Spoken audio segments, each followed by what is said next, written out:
YCP చీటీ చిరిగిపోయింది.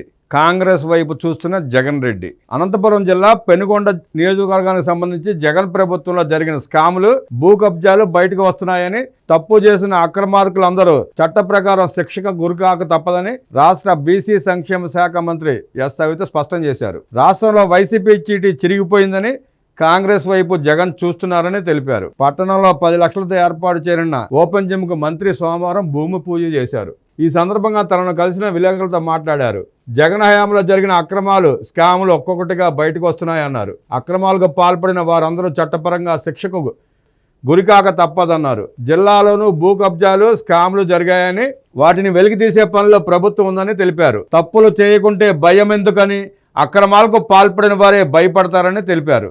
గత జగన్ ప్రభుత్వంలో తమ పార్టీ కార్యకర్తలపై అక్రమంగా కేసులు నమోదు చేసిన విషయాన్ని గుర్తు చేశారు. తన క్రషర్లో తానే దొంగతనం చేసినట్లు తప్పుడు కేసు పెట్టిన విషయాన్ని సవిత గుర్తు చేశారు. తమ ప్రభుత్వంలో అక్రమాలకు, స్కామ్లకు పాల్పడే వారిపైన చట్టపరంగా దర్యాప్తు నిర్వహించి కేసులు నమోదు చేస్తున్నారని తెలిపారు. ఆడుదాం ఆంధ్రలో భారీ అక్రమాలు చోటు చేసుకున్నాయని మంత్రి సవిత ఆరోపించారు. కొద్ది రోజులుగా ఆడుదాం ఆంధ్రలో చోటు చేసుకున్న అవకతవకలు ఒక్కొక్కటిగా బయటపడుతున్నాయని మంత్రి తెలిపారు. కాంగ్రెస్ గేటు వైపు జగన్ చూపు. రాష్ట్రంలో వైసీపీ చీటీని ప్రజలు చింపివేశారని, ఇదే విషయం జగన్ కు కూడా తెలుసని మంత్రి సవిత ఎద్దేవా చేశారు. బెంగళూరులో ఉంటూ వారానికి 2 రోజులు వచ్చి హడావుడి చేసి వెళ్లిపోతున్నారని, తన పార్టీ క్లోజ్ అయిపోయిందన్న విషయం జగన్ కు అర్థమైందని, కాంగ్రెస్ లోకి పోవడానికి ఆ పార్టీ గేటు వైపు ఆశగా చూస్తున్నాడని తెలిపారు. పెనుగొండలో 3 జిమ్ముల ఏర్పాటుకు సీఎం చంద్రబాబు నాయుడు, రాష్ట్ర క్రీడల మంత్రి రాంప్రసాద్ రెడ్డి అనుమతించారని మంత్రి సవిత తెలిపారు.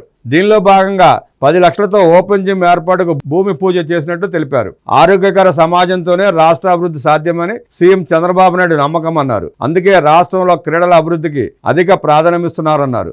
అంతర్జాతీయ క్రీడల్లో రాష్ట్రం తరపున క్రీడాకారులు రాణించాలనేది సీఎం చంద్రబాబు లక్ష్యమని, ఇటీవల ఏపీ లెజిస్లేచర్ స్పోర్ట్స్ మీట్ ఇందుకు ఉదాహరణని పేర్కొన్నారు. రాష్ట్ర వ్యాప్తంగానూ జిల్లాలో స్పోర్ట్స్ మీట్లు నిర్వహించాలని తమ ప్రభుత్వం నిర్ణయించిందన్నారు. ఈ కార్యక్రమంలో పలువురు కూటమి నాయకులు, కార్యకర్తలు పాల్గొన్నారు.